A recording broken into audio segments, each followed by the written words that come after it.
how to make modest choli or blouse, saree blouse. Usually in India people wear just the person. Usually they wear above the waistline. Usually they open the neck, especially from backside, very big. So if you buy ready-made cholis, it's so open that you feel very shy, and that's why now I'm gonna make a choli which covers the neckline up to here, and the his sleeves will be up to here, and the length will be up to here. So when you're wearing your sari from here, so you are fully covered. Your stomach is not visible. Your neckline from backside also, and from stomach side, everything is covered. When I was in India, I used to wear ready-made cholis like this, and all the time I have to cover my stomach with my sari, and sometimes some senior Matajis, they just come and tell me, cover your stomach, cover your stomach. Why to get so much disturbed rather than wear the long choli, and then no, your stomach is not visible. So I find it better. So let's get started. I have here patterns. I will give you the copies of these patterns. I don't know how you will print it. Probably you will have to print it in A3 size paper. So this is the sleeve. This is the sleeve. You will have 5 pieces of this pattern. So this is the front side of the choli. This is the back side of the choli, and this choli will be with the zipper in the back. I won't put any buttons in the front, because when you bend forward, the buttons will open and it doesn't look so nice. That's why I'll put zip in the back. It may not be good for feeding moms, but we are not eternally feeding our kids or something like that, so you can wear whenever you're not feeding your kid. And this is the length of the choli, so it will be attached like this. And these are called darts. Darts are needed to make the thing tighter. While I'm cutting and doing, I'll explain on the way. Before starting with the cloth, the fabric you want to stitch the blouse, I would suggest you to make a sample of it, because you don't know your size and I cannot tell your size. So I made a sample of this from this simple cotton, and I put this much, like 60 centimeters long zip from the back side, and I found out that this is my size. That's why now I will do the same thing in this nice fabric. So this is airy silk, very strong airy silk fabric. If I don't like the color, later I will paint something or I will change the color. But meantime, I will show you how I make the blouse. So when you get the patterns, on each pattern the instruction is written. So this is the back side. So it says cut 2. So we'll paint this in the fabric, and I will cut 2 pieces of this pattern.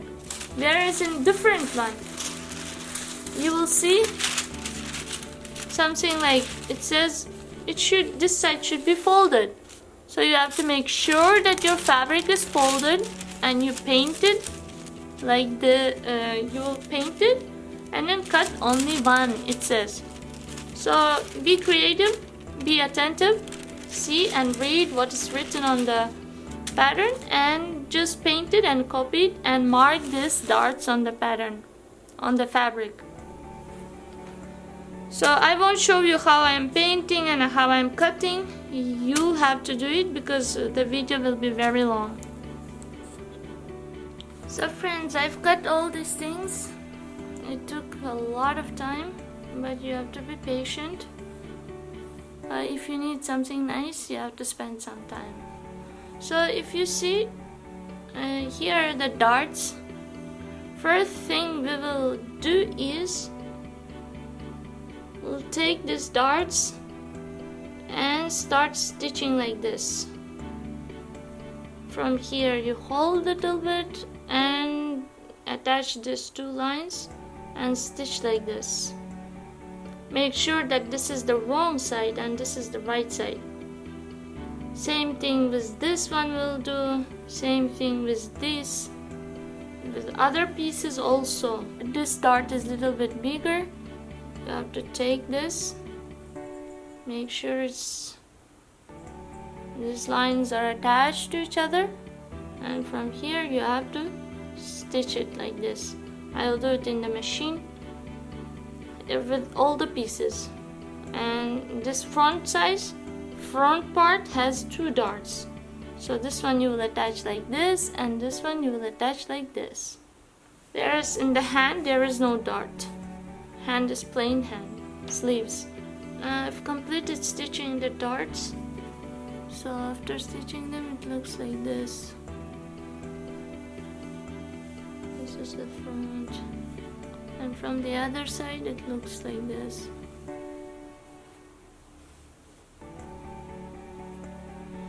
Now I will start attaching the pieces together. This is the front. This is the front piece. I'll turn into this side. This is the right side. I'll find the back side of this, and from the top there are these pointers. They should match each other. So I'll stitch like this, and there is second piece. I'll attach here also. They should match. And I'll stitch like this. I won't attach this part yet because I have to put the sleeve first. So after doing that, lower part, I'll start attaching the lower part.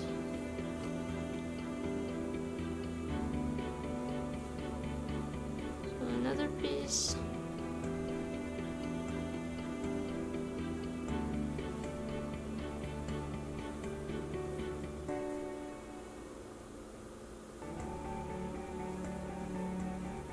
So I'll stitch here, and this part will be a little bit open because we have to put the zipper here.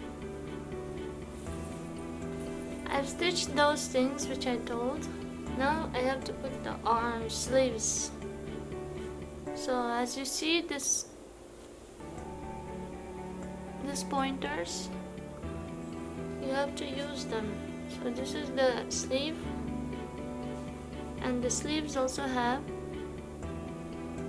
those pointers. That means you have to attach this part here.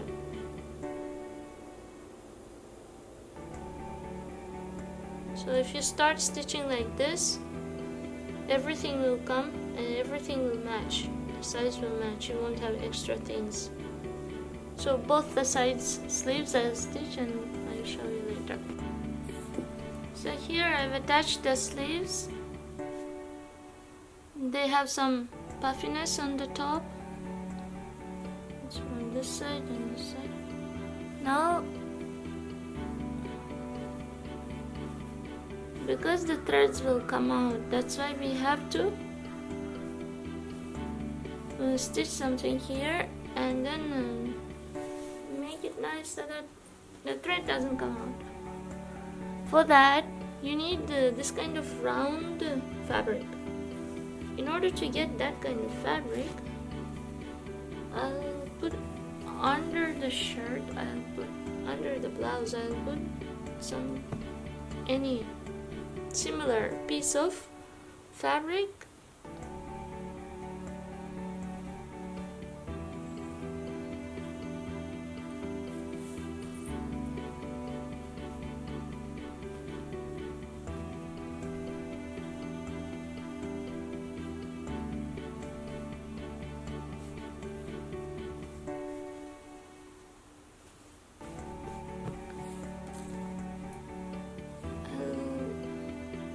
it.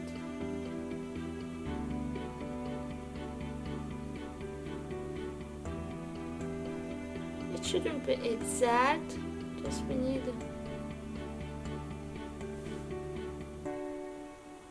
and when I remove it, I'll cut out from here like this. So I'll cut out this part. I need this.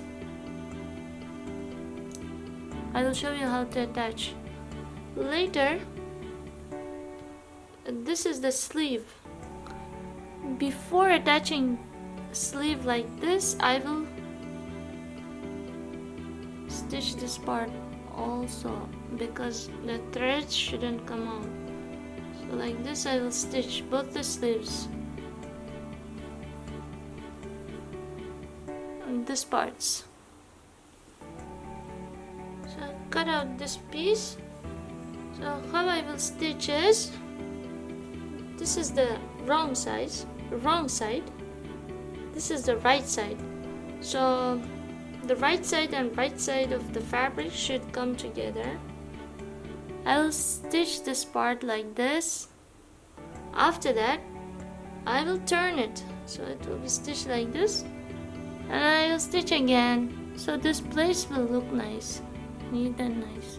So as I told you, I've stitched the hand sleeves. Now it looks neat, and I've stitched the neckline from this side. From the right side it looks very neat, and from inside it looks like this. If you don't want this later, you can cut it off, or with the hand you can just attach to this fabric. Now what we will do is, from the wrong side we'll start attaching the sides. So as you see, the pointer here, attach it here together, and we'll stitch up to the sleeve like this from the other side also. After stitching those places, we'll attach the sleeves. Again, pointers are there, pointers there, attach, and everything should come correctly. So we'll attach this and this. After that, this is the lower part of the blouse because we want the longer blouse. After that, I will attach this part, the upper part, with the lower part. So friends, the blouse is almost ready. I have attached the bottom and top. Sleeves are nicely arranged. Neckline is nice. Down part also stitched nicely so the threads don't come out. Now only thing you need to do is attach a zip from back side. So this is 60-inch, I think 60 centimeters of zip. It won't come all the way down. I'll attach it like this, and from the bottom I will stitch up to here, and zip will open up to there like this. And because this fabric is a little bit transparent, like when you put your hands you can see a little bit see-through, like dark things you can see inside. That's why probably I will change the color of it, and probably I will paint some flowers also. So in my future videos, if you see me with the blouse with a covered neckline, it means this is that blouse which I made. Thank you so much, and hope you learned this blouse making. And if you have questions, please comment below. And of course the patterns I'll keep in the description of this video. Please search for it.